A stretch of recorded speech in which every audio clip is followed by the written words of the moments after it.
I think congratulations to the ISRO team. Yeah, congratulations to the ISRO team. And the moral support you all gave and the enthusiasm which you exhibited.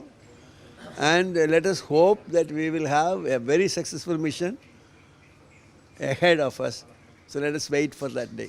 क्या इसरो पैसों की बर्बादी है? भारत इसरो पर हर साल 10,000 करोड़ के आसपास खर्च करता है। इतना सारा पैसा जाता कहाँ है? और क्या हम इतना सारा खर्चा अफोर्ड कर सकते हैं? अगर आपको भी किसी ने ऐसे सवाल पूछे हैं, then this video is for you. Last year हमने चंद्रयान 2 पर एक वीडियो बनाया, लेकिन उस पर कमेंट्स क्या है? भारत में गरीब लोगों की कमी है क्या? चंद्रयान तो फेल हो गया, पैसा बर्बाद। यहाँ लोगों को पीने का पानी नहीं मिलता, तो चांद पर पानी ढूंढने से क्या फर्क पड़ता है? न्यूयॉर्क टाइम्स जैसे इंटरनेशनल पब्लिकेशन जब इसरो का मजाक उड़ाते हैं तब बुरा लगता है, लेकिन जब हमारे ही लोग ये कहते हैं तब और भी बुरा लगता है। लेकिन चलिए एक स्टेप आगे जाते हैं और इसरो के 3 ऐसे सच एक्सपोज करते हैं जिससे रियलिटी आपके सामने आ जाएगी। इसरो पर कितना खर्चा होता है, इन पैसों के बदले हमें क्या मिलता है और इससे आपको या मुझे क्या फर्क पड़ता है। तो अगर आपको हमारी बातों में दम लगता है तो इस वीडियो को अपने दोस्तों के साथ शेयर कीजिए। भारत के इन इंपॉर्टेंट पॉइंट्स के बारे में एक कॉन्वर्सेशन स्टार्ट करना हमारा मिशन है। हमें सपोर्ट करने के लिए हमारे YouTube चैनल को सब्सक्राइब कीजिए और इस बेल आइकॉन को प्रेस कीजिए।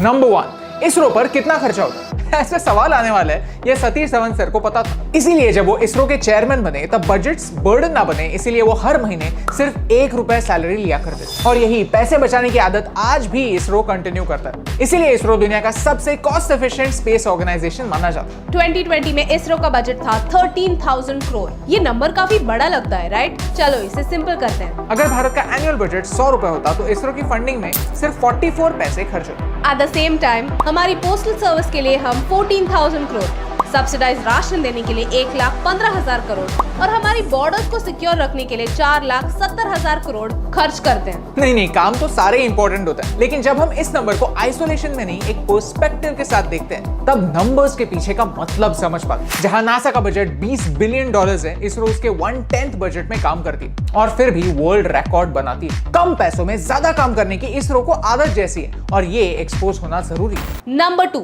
इन पैसों में हमें क्या मिलता है? हमारी बॉर्डर्स पर नजर रखने के लिए आंखें मिलती है। सिर्फ पाकिस्तान पर ही नहीं, चाइना के नेवल एक्टिविटीज को भी ऑलरेडी 14 सैटेलाइट्स ऑब्जर्व कर रहे हैं और जल्द ही इसरो 10 और सर्वेलेंस सैटेलाइट्स लॉन्च करने वाला है। स्ट्रेटेजिकली इंपॉर्टेंट लोकेशंस पर हमारे प्यारे नेबर्स क्या एक्टिविटी कर रहे हैं, ये जानने के बाद हम कॉन्फ्लिक्ट शुरू होने के पहले ही टाल सकते हैं। पर पर्सन सिर्फ 4 रुपए कॉस्ट में मार्स तक पहुंचने का मौका मिलता है।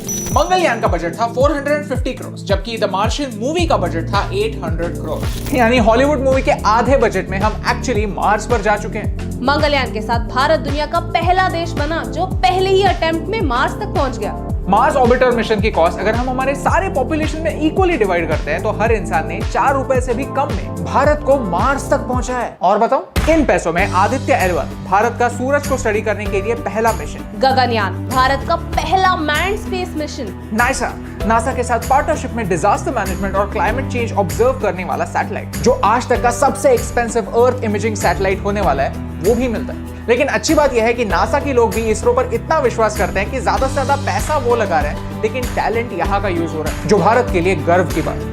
ये सैटेलाइट 2022 में भारत की लॉन्च व्हीकल में भारत से ही लॉन्च होने वाला है। How amazing is that? Did you know, आज तक इसरो ने फॉरेन कंट्रीज के लिए 300 से ज्यादा सैटेलाइट्स लॉन्च किए, जिससे इंडिया की इमेज और रिलायबिलिटी तो इंप्रूव होती है, साथ ही साथ छोटा मोटा नहीं, इतना ज्यादा प्रॉफिट होता है और ये सब एक्सपोज होना जरूरी है। नंबर 3, इससे क्या फर्क पड़ता है? ये स्पेस वगैरह तो सब ठीक है, लेकिन इन सारी चीजों से अगर आम जिंदगी बदली नहीं तो इसका क्या फायदा? 2019 के फैनी साइक्लोन के बारे में तो आपने सुना होगा। इसरो के 5 सैटेलाइट्स की वजह से ओडिशा में 11.5 लाख लोगों को सेफली इवैक्यूएट किया गया, क्योंकि इसरो रेडी था। और ओडिशा की ये डिजास्टर मैनेजमेंट फीट इतनी कमाल की थी कि न्यूयॉर्क टाइम्स, जिन्होंने पहले इसरो का मजाक उड़ाया था, उन्होंने भी इसरो की तारीफ। पिछली बार क्या बोला था? अवकाश।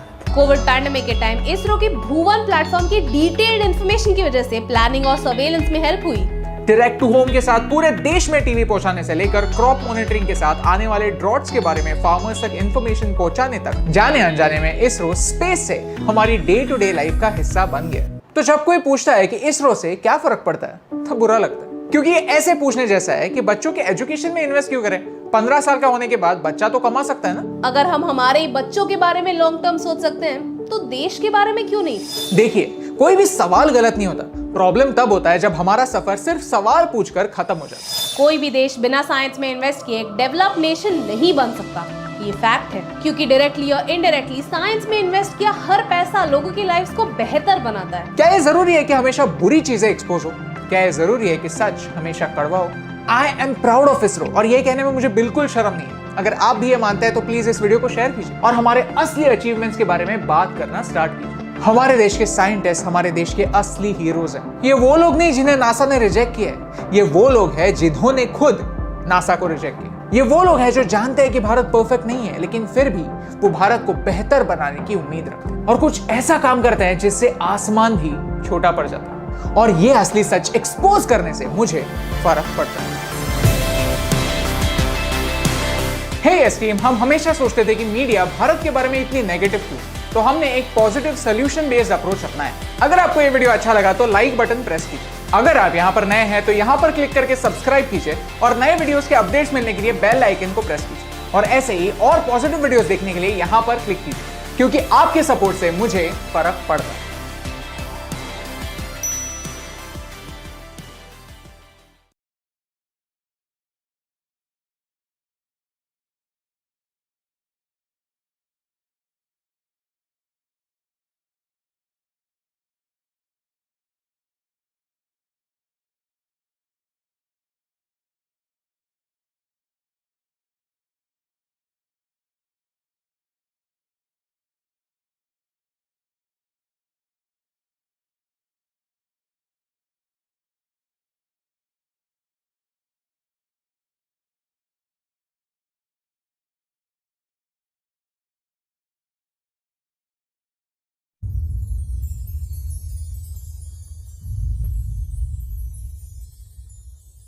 भंड जमिए भंड निमिए भंड मंगन व्याहो भंडो होए दोस्ती भंडो चले राह भंड मुआ भंड भालिए भंड हुआ पांधान सो क्यों मंदा आखिए चित जमे राजा भंडो ही भंड उपजे भंडे पांच ना कोय नानक भंडे बाहरा एको सच्चा सोए एको सच्चा सोए। இந்தியாவுல ஒவ்வொரு 22 நிமிஷத்துக்கும் ஒரு பெண் கற்பழிக்கப்படுறா. சர்வே சொல்லுது. ஆம்பளையா பிறந்த அத்தனை பேரும் தலகுனியணும். பெண்ணை விட ஆணை பலமா படைச்சதுக்கு காரணமே நாம அவங்களுக்கு பாதுகாப்பா இருக்கணுங்கிறதுக்காக தான். பலவந்தப்படுத்துறதுக்கு இல்ல. கடுமையான சட்டங்கள் இருந்தா மட்டுமே தான் இங்க மனுஷனா இருப்பான். 110 கோடியில 1% தான் இப்ப கிரிமினலா இருக்கான். அந்த 1% தொடச்சி எறிங்க, சிறைச்சாலைகளை இடுங்க. மீதி இருக்கிற 99% காப்பாத்திடலாம். இப்படியே உட்காந்து கருத்து பேசிட்டே இருந்தான்னு வைங்க, ஒரு நாள் மொத்த In numbers, this women army is very small, only 22. This army well trained and led by Mahaberi Devi of Mundar village near Muzaffarpur not only fought against the mighty British Empire but also the inhuman social evils like scavenging.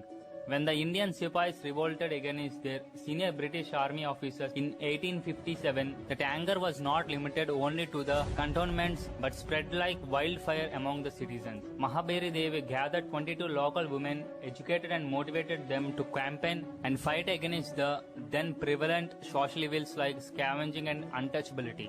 The small women contingent were also trained to use swords.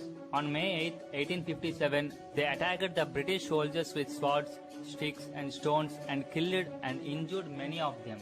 The women army under Mahaberi Devi fought till their last breath to free their country from slavery and dictatorship of British rulers.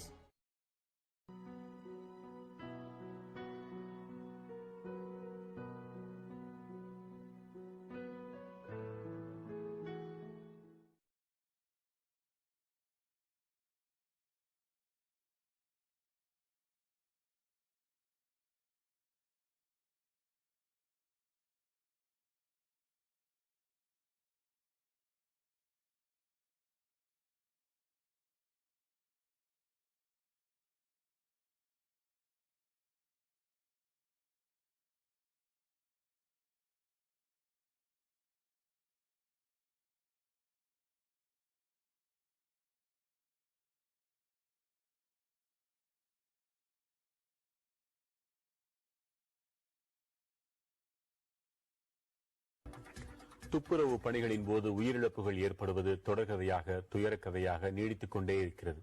2013ஆம் ஆண்டு March மாதம் தொடங்கி November மாதம் வரை தமிழகம் முழுவதும் பல்வேறு இடங்களில் நடந்த சம்பவங்களில் 24 பணியாளர்கள் உயிரிழந்திருக்கின்றனர்.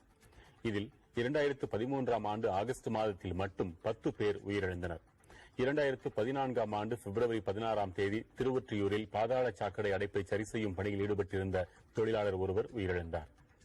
ஈரோடு மாவட்டம் சிப்காட் வளாகத்தில் ரசாயன கழிவுகளை வெளியேற்றும் குழாயை சுத்தப்படுத்தும் பணியில் ஈடுபட்டிருந்த 7 பணியாளர்கள் கடந்த ஆண்டு மார்ச் 18ஆம் தேதி உயிரிழந்தனர். கடந்த ஆண்டு அக்டோபர் மாதம் மதுரை மாவட்டம் HMS காலனியில் கழிவுநீர் தொட்டியில் இறங்கி அடைப்பை நீக்கும் பணியில் ஈடுபட்ட போது விஷவாயு தாக்கி 2 உயிரிழந்தனர். இந்த ஆண்டு ஜனவரி 19ஆம் தேதி சென்னையை அடுத்த காரப்பாக்கத்தில் கழிவுநீர் தொட்டியை சுத்தம் செய்யும் பணியின் போது விஷவாயு தாக்கி ஒரே குடும்பத்தைச் சேர்ந்த 3 பேர் உட்பட 4 பேர் உயிரிழந்தனர்.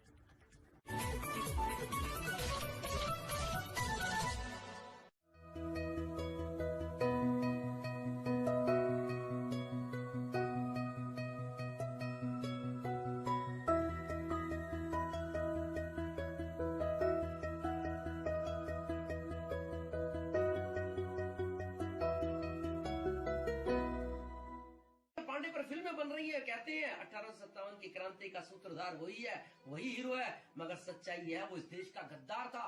उसने अंग्रेजों की वर्दी पहनी, उनकी बंदूक ली और जब आदेश करते थे तो हमारे ही भाइयों पे वो गोली चलाता था। लेकिन उसने विद्रोह कब किया? उसने विद्रोह तब किया जब उसको पता चला कि मैं जिस कारतूस को मुंह से खोलता हूं उसमें गाय और सुअर की चर्बी लगी हुई है। इसका मतलब ये हुआ उसने आंदोलन देश के लिए नहीं बल्कि अपनी जाति बचाने के लिए किया, जो सुअर और गाय की चर्बी से भंग हो गई थी। उसने अपने धर्म को बचाने के लिए, उसने अपने ब्राह्मणत्व को बचाने के लिए विद्रोह किया, देश को बचाने के लिए नहीं किया था। तब तो वर्दी और बंदूक थाम ली थी। अब ये बात उसे बताई किसने? ये बात उसे बताई उस कारतूस के कारखाने में काम करने वाले माता दीन भंगी ने। लेकिन आज देश के तमाम लोग कह रहे हैं गर्व से कहो हम हिंदुस्तानी है, हमें गर्व है हम भारतवासी हैं। लेकिन वाल्मीकि समाज नहीं कह रहा कि हमें गर्व है कि हम वाल्मीकि समाज से हैं जिसने देश को नई रंगत दी।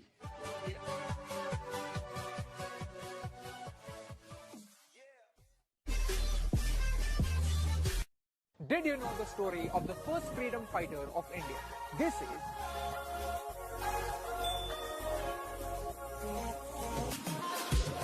Hi, I'm Abhi and I want to tell you the story of a badass that no history book has ever told you before. This is Chennamma of Kittur. In short, she's the Rani Lakshmibai of the South, and her story is very inspiring. She was the first Indian to lead an armed rebellion against the East India Company. We've been taught about the uprising of 1857. This happened 33 years before that. Here's why. Chennamma was a badass, like a real badass. At the age of 15, she got married to the king of Kittur and had a son. But the king died and so did the prince, the only heir to the Kittur throne. Chennamma adopted a boy and named him the heir, and that's when the East India Company came with a devious plan to take over the kingdom not with arms but with a piece of paper. Basically, if your kingdom has no male heir by birth, it's taken over by the self-proclaimed saviors East India Company. Why? I don't know. Don't ask me. I mean, what the... I mean, ये East India Company कौन है, कहाँ से आई है? Who gave them the right to make these nonsense rules? But Chennamma said no. She refused to give up. It was time for war. The British East India Company attacked Kittur with 20,000 men and 400 guns. They had the numbers, Chennamma had the will. Chennamma crushed the British. She captured 2 British officers and beheaded a collector. Like I told you, badass. This was the first defeat in India for the British. It was a major blow to their self-inflated ego. Chennamma promised to return the British hostages if the East India Company promised to leave Kittur alone. Leave Kittur alone. Is that too much to ask for? The British accepted the truce, took back the officers, but attacked again in 3 months, with more army from the outside and a little help from the inside. The warrior queen was betrayed. Her very own generals conspired against her and mixed cow dung with gunpowder. Her cannons failed and Kittur lost. This is the ruin of Kittur Palace. It's impossible to believe that this place once had unimaginable wealth. This story is a representation of why British were able to control India. In the British Sangolli Rayanna, the 15th of August 1796, the 26th of January 1831, Krantavira, Sangolli Rayana was an Indian military chief officer and warrior in the Kittur princely state of the Karnataka. He was the army chief of the Kingdom of Kittur, ruled at the time by Rani Chennamma, and fought the British East India Company till his death. Rayana was helped by Gajavira, a Siddhi warrior, in his revolt against the British, in 1829-30. Rayana was executed by hanging unto death, on the 26th of January 1831.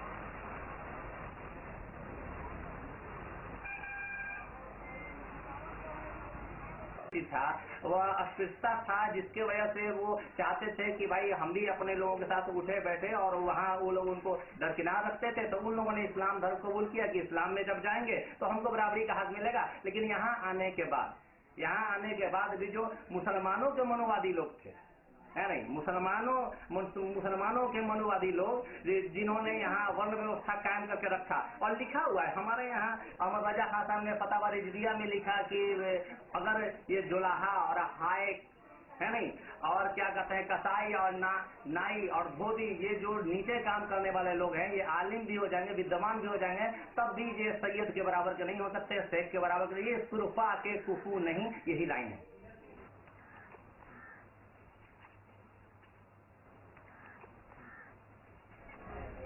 ऐसा है, कब्रिस्तान भी अलग है और दलित मुसलमानों का मस्जिद भी अलग है। आप लोहरदगा में एक 15 बस्ती है जहाँ की आबादी करीब 100 घर से ज्यादा पमरिया लोग बसते हैं। वहाँ पर ही लोग ने उसको मार धार के भगा दिया और कहा जुमा के नमाज में कि पमरिया लोग तुम पीछे जाओ, आगे नमाज पढ़ेगा। उस पर इन लोग ने कुछ मारा पीटी हुआ, अंत में ये हो गया कि वो लोग एनसीसी से जुड़ गए, मारा पीटी किए। तब अंत में लोग कहा कि कितना हम लोग लड़ेंगे, तो वो लोग ने पमरिया बिरादरी की मस्जिद अपने अलग बना लिया, है नहीं। वो मंदिर में जाने नहीं दिया जाता था, तो उस मस्जिद में आकर नमाज पढ़ने के लिए वो मुसलमान हुए, है नहीं। और आज भी उनको मस्जिद में बराबरी में नमाज पढ़ने के लिए उनको सीपीआई एबेल का सहारा लेना पड़ता है।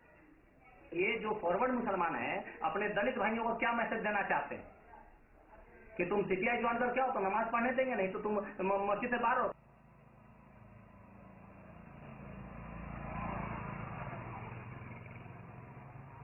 मुसलमानों के लाख से छुआछूत है, ये है मुसलमानों में। हमारे गांव में खुद कब्रिस्तान अलग है, हमारे पमरिया कब्रिस्तान अलग है, मनपुरी कब्रिस्तान अलग है, सैयदों कब्रिस्तान अलग है, दुनिया कब्रिस्तान अलग है, और लोग कहते हैं अनटचेबल नहीं है।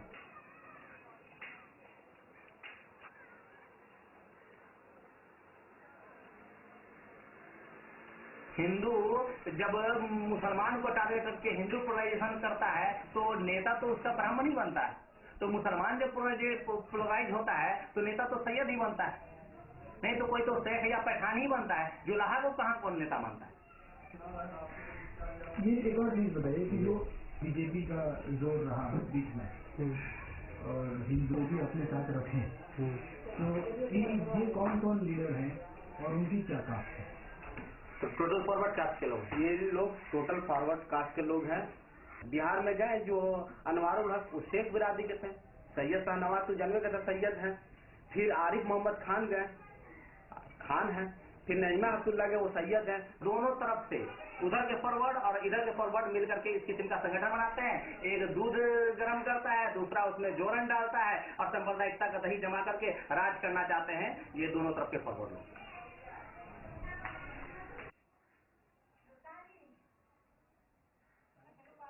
तो ये तो मामला है। हमारा पसमानदा मुसलमान कभी ना कॉमनल था, न कॉमनल है, और न हमारे यहाँ की ऐसी ट्रेनिंग है। तो ये जात पात हमारे उलमाओं का दिन है, हमारी दिन नहीं। हम तो डॉक्टर नूर हसन आजाद, मुमताज आलम साहब है। बाद में पता चला कि हम तो पमरिया हैं। वो असल में ये है कि मुसलमानों का जो 85% आबादी है वो हिंदू दलित से कन्वर्ट हुआ है। हम यहाँ जो इंडिया में पोजीशन है, आज ही पसमानदा मुसलमान जो टोटल समझिए पसमानदा मुसलमान है, और ये 20% या 15% ये फॉरवर्ड मुसलमान ये टोपी की तरह से पसमानदा मुसलमान के सर पर बैठ गए हैं और काम इससे लेते हैं, टोपी बन गए हैं और काम लेते हैं इससे।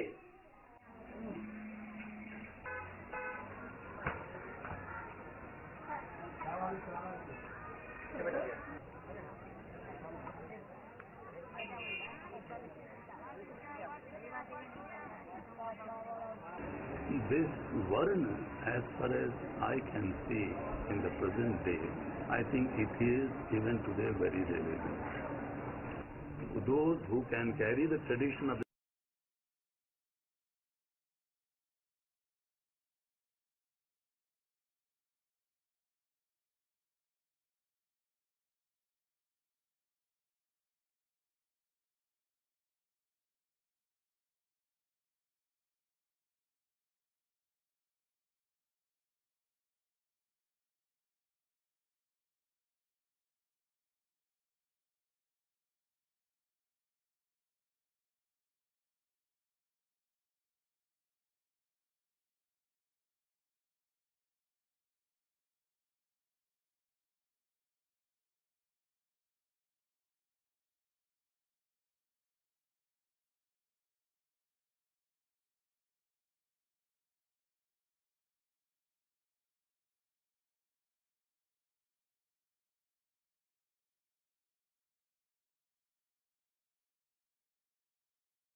கேரளாவில் கன்னியாஸ்திரி அபயா கொலை வழக்கில் குற்றவாளிகள் என தீர்ப்பளிக்கப்பட்டுள்ள இருவருக்கான தண்டனை விவரங்கள் இன்று அறிவிக்கப்பட உள்ளன. கேரள மாநிலம் கோட்டயத்தைச் சேர்ந்த 21 வயதான கன்னியாஸ்திரி அபயா 1992ஆம் ஆண்டு மார்ச் 27ஆம் தேதி அவர் பணியாற்றிய பயஸ் டெனத் கான்வென்ட்டில் இருந்து கிணற்றில் மர்மமான முறையில் இறந்து கிடந்தார். அவர் தற்கொலை செய்து கொண்டதாக போலீசார் தெரிவித்த நிலையில் அபயாவின் பெற்றோர் மகள் மரணத்தில் சந்தேகம் இருப்பதால் சிபிஐ விசாரணைக்கு உத்தரவிடக் கோரி கேரள உயர்நீதிமன்றத்தில் மனு தாக்கல் செய்தனர். இந்த வழக்கை விசாரித்த உயர்நீதிமன்றம் சிபிஐ விசாரணைக்கு உத்தரவிட்டது. சிபிஐ விசாரணையில் அபயா கொலை செய்யப்பட்டது உறுதியானது. இதனையடுத்து பாதிரியார்கள் தாமஸ் கூட்டூர், புத்ருக்காயல், கன்னியாஸ்திரி செபி ஆகியோர் கைது செய்யப்பட்டனர். கன்னியாஸ்திரி செபியும் பாதிரியார் தாமஸும் நெருக்கமாக இருந்ததை அபயா பார்த்துவிட்டதால் அவரை கொலை செய்து கிணற்றில் வீசியது விசாரணையில் தெரியவந்தது. இந்த வழக்கில் பாதிரியார் புத்ருக்காயலுக்கு எதிராக ஆதாரங்கள் இல்லாததால் அவர் கடந்த 2018ஆம் ஆண்டு விடுவிக்கப்பட்டார். இந்த வழக்கில் 28 ஆண்டுகளுக்கு பிறகு நேற்று தீர்ப்பு வழங்கப்பட்டது. பாதிரியார் தாமஸ் கூட்டூர், கன்னியாஸ்திரி செபி ஆகிய இருவரும் குற்றவாளிகள் என கேரள சிபிஐ சிறப்பு நீதிமன்றம் தீர்ப்பளித்தது. தண்டனை விவரங்கள் இன்று அறிவிக்கப்படும் என தெரிவிக்கப்பட்டுள்ளது.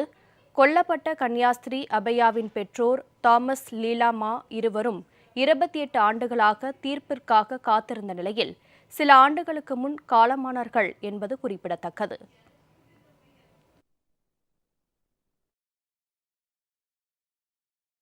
चॉइस होती तो मैं हिंदू होना चाहता, ऐसा क्यों कहते हैं? नहीं, हिंदुइज्म एक बहुत लिबरल थॉट है. आप मंदिर में जाइए न जाइए, आप शिव को मानिए, शिव को न मानिए, आप जो विष्णु को मानिए, शिव को विष्णु को न मानिए, तब भी आप हिंदू हैं. तो एक बहुत लिबरल थॉट है. ये मॉडर्न ज़माने के लिए ना हिंदुइज्म द मोस्ट जो सूटेबल रिलीजन अगर कोई है वो हिंदुइज्म है. बाकी सब जो है जितने भी सेमेटिक रिलीजन जैसे क्रिश्चियनिटी हुआ, जूडाइज्म हुआ, इस्लाम हुआ, ये बहुत स्ट्रेट जैकेटेड रिलीजन है. उसमें अगर वो नहीं करेंगे तो या ये नहीं करेंगे तो अगर इस विश्वास आपको नहीं है, उस विश्वास नहीं है, then you are outside the framework of Christianity, Judaism, Islam. तो ये अगर एक आदमी लिबरल आदमी है उनके लिए अगर कोई रिलीजन हो दैट इज हिंदुइज्म. पर आजकल तो सारे लिबरल सबसे ज्यादा विरोधी Hindu. Yes, that is a strange irony of fate.